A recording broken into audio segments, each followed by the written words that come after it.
Welcome back to the channel. दोस्तों 31 जुलाई 2024 आने में सिर्फ 2 दिन रह गए हैं, जो कि ITR फाइलिंग की लास्ट डेट रहने वाली है, ओल्ड रिजीम वालों के लिए भी और न्यू टैक्स रिजीम वालों के लिए भी। तो दोस्तों आप लास्ट डेट का वेट ना करिए, अपना ITR आज या कल में ही फाइल कर दीजिए, क्योंकि 31 जुलाई को क्या होगा कुछ पता नहीं, पोर्टल रुक भी सकता है।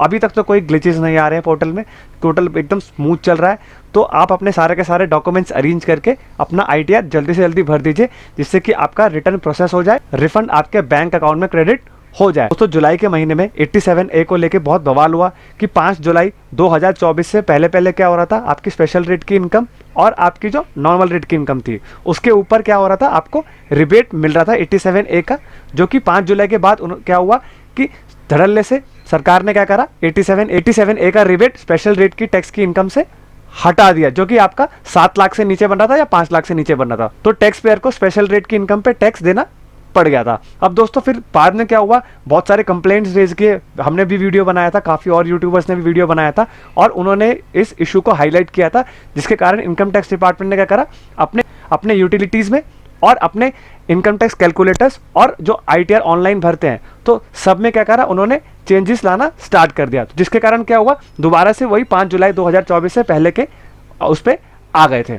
अब दोस्तों अब बजट आया है, बजट आया था, बजट में क्या हुआ कि बजट तो इतना बड़ा लंबा चौड़ा निर्मला सीतारमण जी ने पेश कर दिया, लेकिन क्या हुआ, एक पॉइंट को वो क्लैरिफाई करना भूल गई, जो 87A का बवाल था। अब दोस्तों वो क्या बवाल है वो हम लोग देख लेते हैं, तो वीडियो को पूरा देखिएगा, स्किप मत करिएगा, जिससे कि आपको पूरा प्रोसेस समझ में आ जाएगा।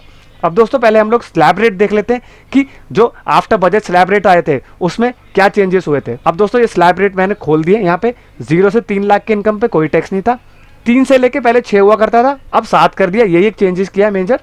जो 5% का टैक्स था, 7 से 10 के बीच में 10% का था, और 10 से 12 के बीच में 15% का टैक्स था, और 12 से 15 के बीच में 20% का टैक्स था, और 15 से ऊपर अगर आपकी इनकम निकल जाएगी तो आपका 30% का टैक्स रेट था। अब दोस्तों ये न्यू टैक्स रिजिम का न्यू स्लैब है, तो अब दोस्तों सरकार ये चाह रही है कि सारे के सारे लोग न्यू टैक्स रिजिम में आ जाए, क्योंकि ओल्ड टैक्स रिजिम में लोग जो काफ़ी थे वो डिडक्शंस क्लेम कर रहे थे फेक डिडक्शंस के रूप में, और अपना रिफंड क्लेम कर रहे थे। तो सरकार चाहती है कि सारे के सारे न्यू टैक्स स्लैब में आ जाए, क्योंकि इसको बड़ा आकर्षित बना दिया सरकार ने।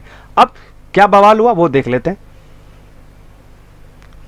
अब दोस्तों 87A की जो रिबेट है वो क्या है, 7 लाख तक की इनकम पे आपको कोई भी टैक्स नहीं देना पड़ता, और सैलरी वालों के लिए 7.5 लाख तक की इनकम पे, क्योंकि 50,000 का उनको स्टैंडर्ड डिडक्शन मिलता है।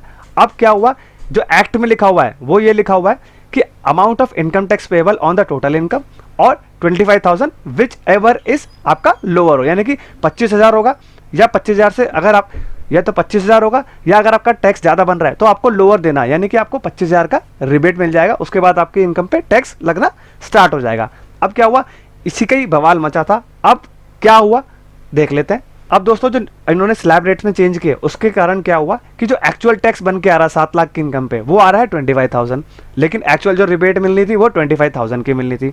अब ये दोस्तों अगर बजट में ये करते 7.5 लाख तक की इनकम पे ये लोग क्या करते, टैक्स में छूट देते थे, तो क्या होता, बहुत सारे लोग खुश हो जाते। लेकिन इन्होंने क्या करा कि 87 का कुछ भी क्लैरिफिकेशन नहीं दिया, जिसके कारण क्या हुआ, बहुत बवाल मच गया, और जो इनका 87A का कॉन्सेप्ट था उसी को इन्होंने कॉन्ट्राडिक्ट कर दिया। भाई अपना क्लैरिफिकेशन तो कम से कम लेके आओ, अगर 20,000 का टैक्स बन रहा है तो हम 25,000 का तो रिबेट ऑलरेडी एक्ट में पहले से स्पेसिफाई कर दिया, आप न्यू टैक्स रिजिम के हिसाब से ला रहे हो और चेंजेस कर रहे हो, 7 लाख तक की इनकम पे आपको 20,000 का ही आपका टैक्स बन रहा है, आप 87A में लिख रहे हो कि भाई 25,000 तक का हम लोग रिबेट देंगे। तो ये पता नहीं है क्या गड़बड़ी कर रहे हैं, इतना लंबा चौड़ा बजट तो पेश कर दिया, लेकिन एक छोटे से पॉइंट को ही क्लैरिफाई इन्होंने नहीं किया।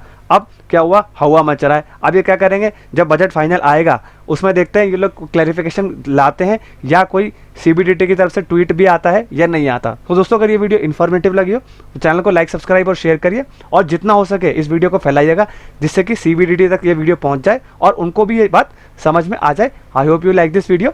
Thank you very much and have a nice day.